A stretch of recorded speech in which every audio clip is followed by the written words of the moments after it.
Buhay ang tubig. Kapag sumisid ka, ipapakita ng tubig ang bangis nito at agad kang sasalakayin. Pero wala kang dapat ikatakot. Huwag mong labanan ng tubig. Itulak mo ang ibabaw nito at gumawa ka ng lagusan. Tapos, padulasin mo ang katawan mo sa lagusang yon. Igalaw ang mga binti, ang ulo, ang dibdib. Ang linis ng galaw niya. Parang napaka-natural lang sa kanyang lumangoy. Para siyang dolphin. Oh? Sino yun? Siya si Matsuoka rin. Kaklase natin siya, nakalilipat lang sa school natin ng 1 linggo.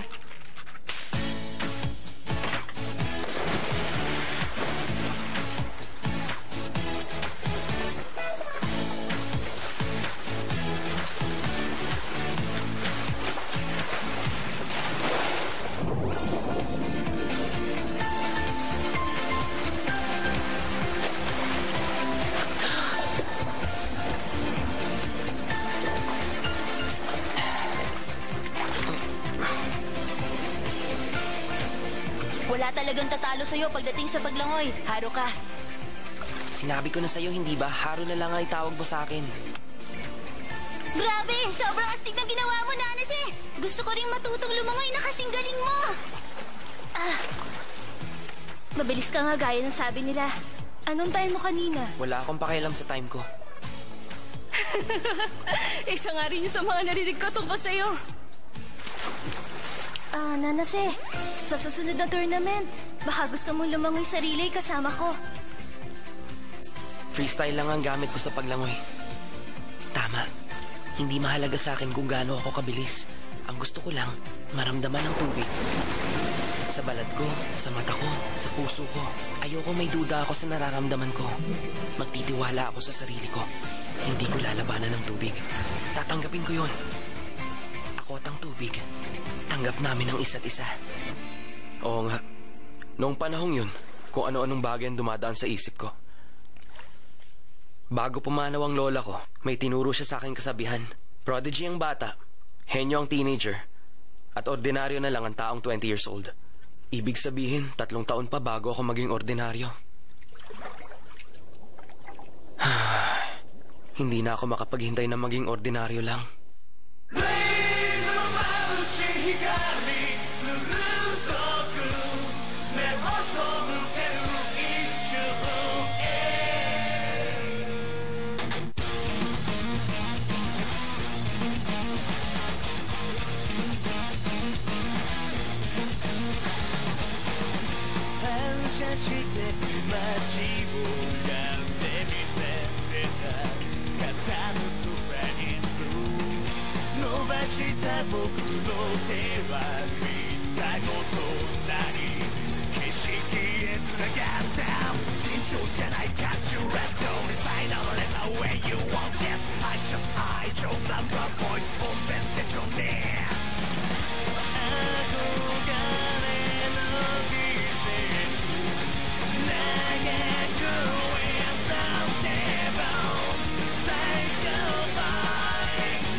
Magandang umaga po, Mrs. Tamura. Makoto, iho. Magandang umaga. Sandali lang. Dalhin mo na to. Sige po. Maraming salamat. Mauna na po Mag-iingat ako. ka.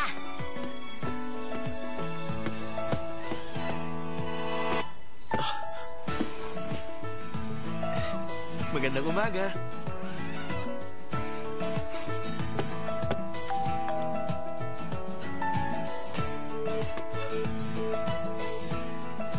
Ay, pambihira naman. Papasok na ako. Sabi na nga ba nandito siya? Ay. Papasok na ako.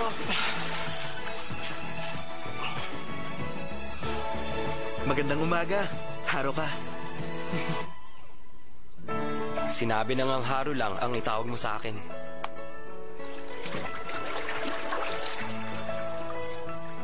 Naka-swimming trunks ka habang nasa bathtub? Hayaan mo ako. Mahuhuli ka sa klase. Ako dapat ang nagsasabi sa'yo niyan. Teka, bakit nagluluto ka pa ng isda ngayon? Hindi pa kasi ako nag-aalmusal. Tsaka nagsuot ka lang ng apron habang naka-swimming trunks. Hindi ka ba giniginaw? Ayoko matalsikan ng mantika ang trunks ko. Isda at saka tostadong tinapay? Anong meron? Bakit nag-abala ka pang sunduin ako? Kasi Haru, hindi ka pumunta sa opening assembly kahapon. Pinaalam ko na lang na may sakit ako. Pero alam mo na ba kung anong section mo? Magka-section na naman tayo, Haru. Pareho tayong section 1. Babae ang advisor natin at bagong teacher siya. Yung mga kaklase natin may binigay ng palayaw sa kanya. Classical literature ang tinuturo. Dapat uminit na agad ng panahon para makalangoy ako sa dagat. Sana uminit na ang panahon para pwede ka nang lumangoy sa dagat. Mr. Tadokoro Junichi. Present! Miss Tezuka Kaori. Present! Miss Nanase Haruka. Napagkamalan na naman akong babae dahil sa pangalan ko. Ma'am, lalaki po si Haruka. Naku, talaga? Pasensya na, Mr. Nanase. Ayos Tama, lang yan. absent ka nga pala sa klase kahapon. Mabuti nakapasok ka na. Ako ang bagong advisor nyo. Ako si Amakata Miho. Kumusta kayo? Ang narinig ko, dito lumaki si Miss Amakata. Nag-aral siya sa Tokyo at nakakuha siya ng trabaho doon. Pero umuwi siya rito nung masira yung pangarap niya. Ano bang pangarap niya? Ewan, baka gusto niyang maging Kung musician. ganun, kailangan naming matuto mula sa taong hindi naman nangarap na maging teacher sa umpisa pa lang. Ay, gusto ko nang Ngayong umuwi. lunch, gusto mo kumain sa rooftop? Ang kulit talaga nitong si Makoto. Go, ano bang ginagawa mo? Dali na! Teka, hindiin mo ako.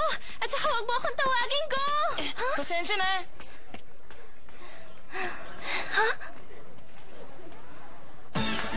Wala akong dalang baon. Pwede ka namang bumili ng pagkain. Teka, baka gusto mo nito. Dried squid.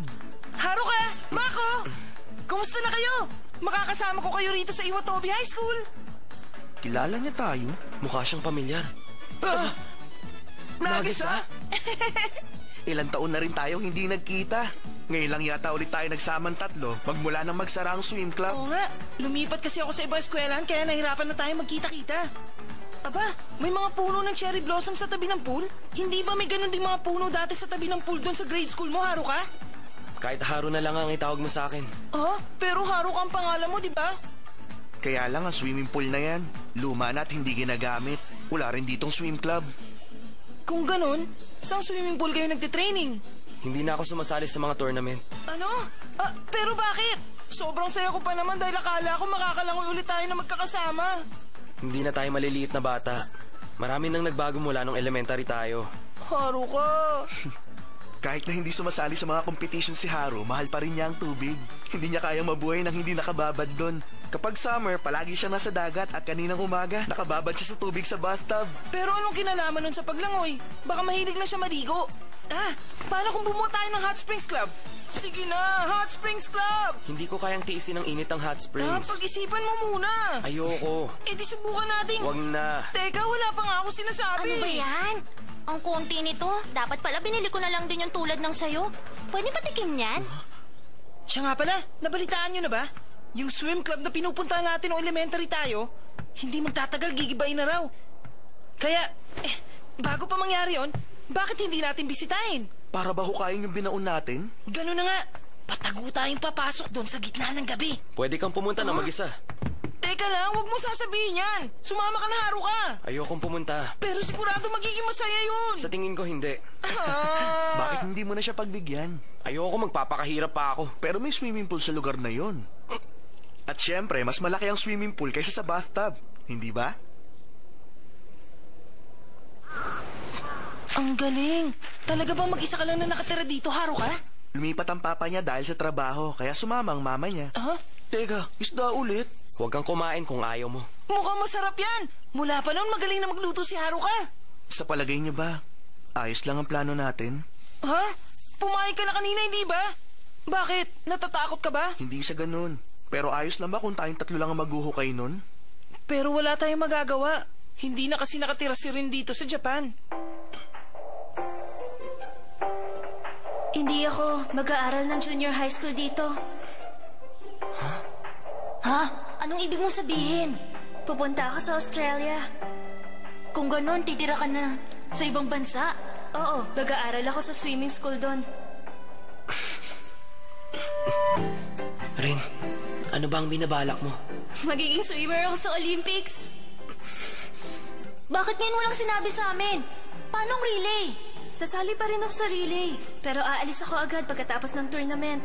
Yun ang huling beses na lalangoy tayong 4 na magkakasama.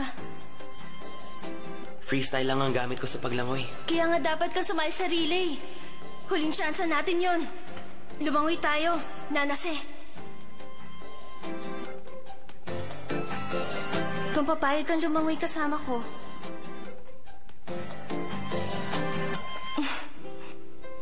may ipapakita ko sa'yo na hindi mo pa nakikita. Ang lugar na to, napabayaan ng husto. Eto, nanigurado na ako. Nagdala ako ng asin. Asin? Pantabo ito sa masasamang elemento. Huwag mo kaming takutin. Meron talaga rito. Ah! Ang sabi nila, may mga aninong gumagalaw sa loob. May mga maririnig din na batang umiiyak. Huwag kang gagalaw. Lalagyan kita. Eto naman na sa'yo, Haruka. Hoy, Bakit, Haru? Nagisa. Hindi to asin. Asukal to. Hindi bale, isipin na lang natin na kasing epektibo ng asukal ang asin. Total, nasa isip lang naman natin ang lahat. Nagkamali ka pa. Maraming tao ang aksidenteng napagpapalit yun. Ano yun? May nasipa lang akong lata. Nagisa. Sinadya mong gawin yun, no? Nako, hanggang ngayon pala, takot ka pa rin sa dilim? Ano ba? Hindi nakakatulong ang sinasabi mo. Pasensya na. Wow, naaalala ko pa to. Hindi gaanong sira ang loob sa inakala ko. Ang lugar na to. Ito ang break room. Hali kayo, dali! Tingnan nyo. Eto. Ito ang picture natin nung araw na nanalo tayo sa relay.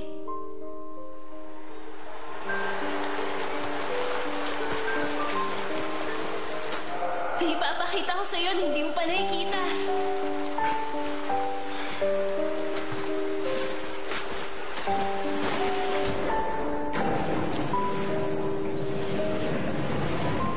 Napanalunan nating 4 ang trophy niyan na magkakasama. Kaya parang hindi naman tama kung isa lang sa atin na mag-uuwi niyan. Mas maganda kung ilalagay natin sa time capsule. Tapos hukayin natin paglaki natin. Mas romantic, hindi ba? Haru! Haru, halika na! Sige. Nandun pa rin kaya yung markang ginuhit natin? Baka naman pwede natin bilis-bilisan.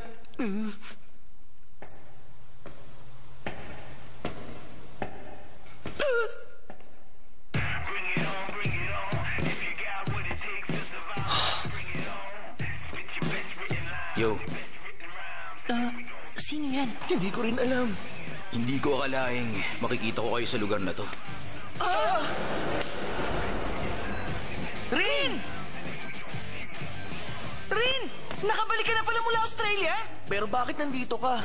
Walang duda. Tadhana ang tawag dito. May kakaibang puwersang nagtulak sa atin na pumunta rito sa ganitong oras na sabay-sabay at... Haru, lumalabas ka pa rin kasamang dalawang to. Hindi ka na natuto. Anong sinasabi mo rin? Ikaw, ano naman ang nagbago sa'yo?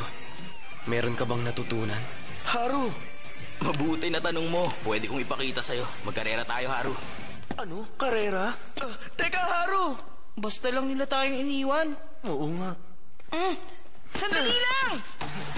Malaki na ang pinagkaiba natin. Ipapakita ko yun sa'yo ngayon. Sige. Gawin mo ang gusto mo. Lalangoy sila dito? Teka, sandali lang muna. Haru, huwag mong gagawin yan! Ano? Suot mo pala yan buong araw? Pati si Rin. Kailangan natin silang pigilan. Kailangan ba talaga? Lagis, ha?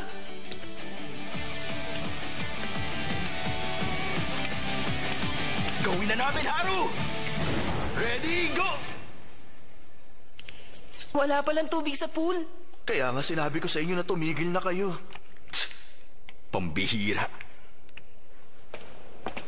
Oo nga pala. Ito ba ang pinuntahan nyo rito? Ha? Ang trophy natin. Wala nang silbi sa akin to. Hindi ko na kailangan. Hoy! Teka! Rin. Medyo nagbago si Rin, no?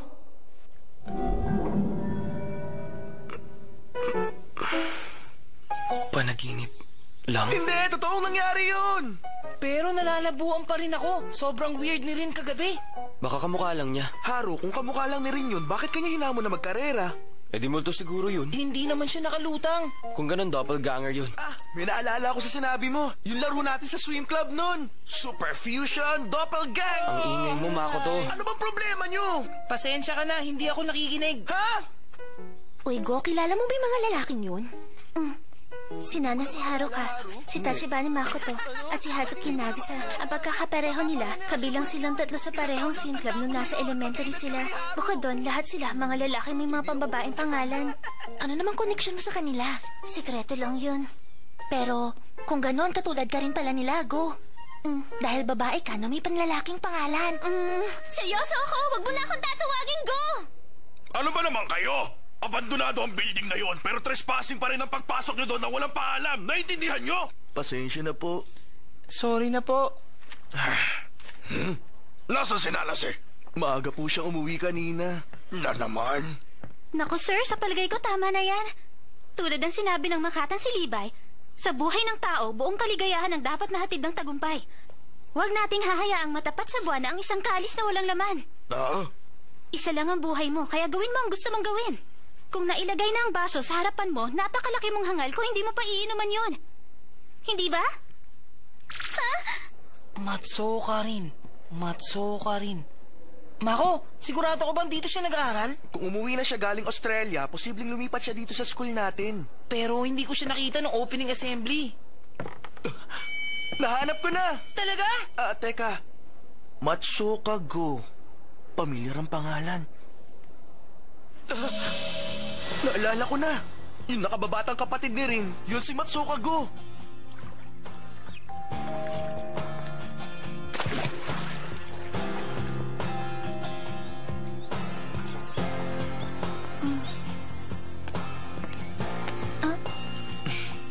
Wow, Go! Pinili mo rin pala mag-aaral sa Iwatobi High School? Huwag mo akong tatawagin, Go. Lahat ng tao, Ko ang tawag sa akin. Ah?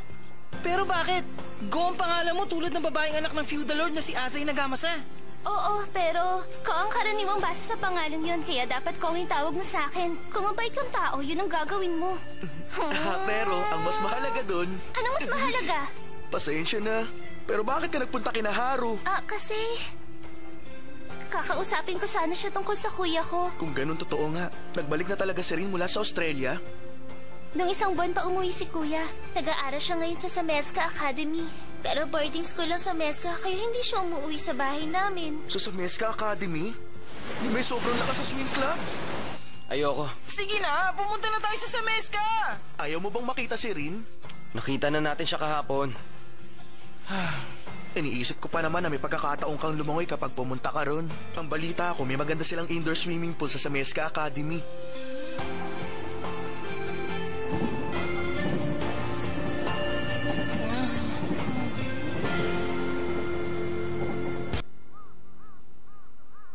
Hoy, ano ba? Nakagawa! Bumabagal ka! Bilisan mo! Nakikita mo ba si Rin? Hindi ko siya mahanap. Baka absent siya ngayon. Uy, Haru! Huwag mo hubarin yung damit mo rito! Ang sabi mo kanina makakalangoy ako kung sasama ako. Huminahon ka muna, Haruka. Lalangoy tayo sa loob kapag tapos ng training nila at wala ng tao. Pero baka mamaya masabihan ulit tayo na trespassing. Huwag kang mag-alala. Sabi nung teacher kanina, gawin natin ang gusto nating gawin kasi isa lang ang buhay. Hindi ka ba makapaghintay?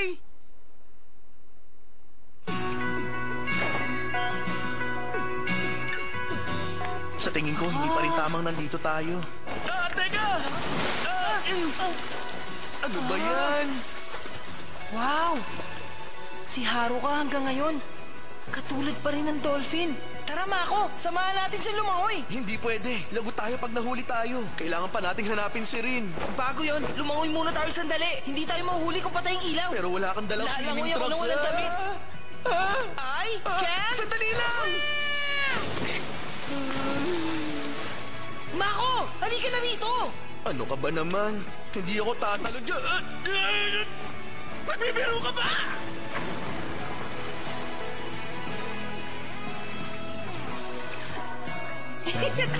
Bumagsak ka na parang elepante! Pambihira ka! Nagisa! Halika! Eto! Lagot ka sa akin! Eto sa'yo, Mako!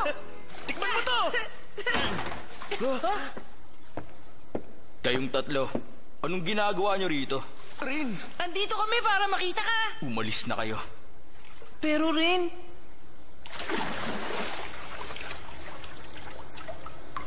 Freestyle.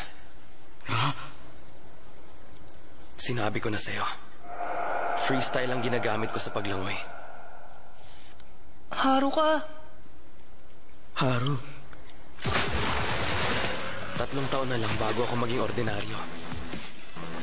Pero sa tingin ko, hindi na rin masama kung maghihintay ako ng kaunti pa. Gusto ko makita ulit ang pinakita mo sa akin dati. Dahil hindi ko na maalala kung ano ang itsura nun. Sige, ipapakita ko sa'yo. Kaya lang, hindi na yung magiging katulad ng dati. Ibang-iba ang makikita mo.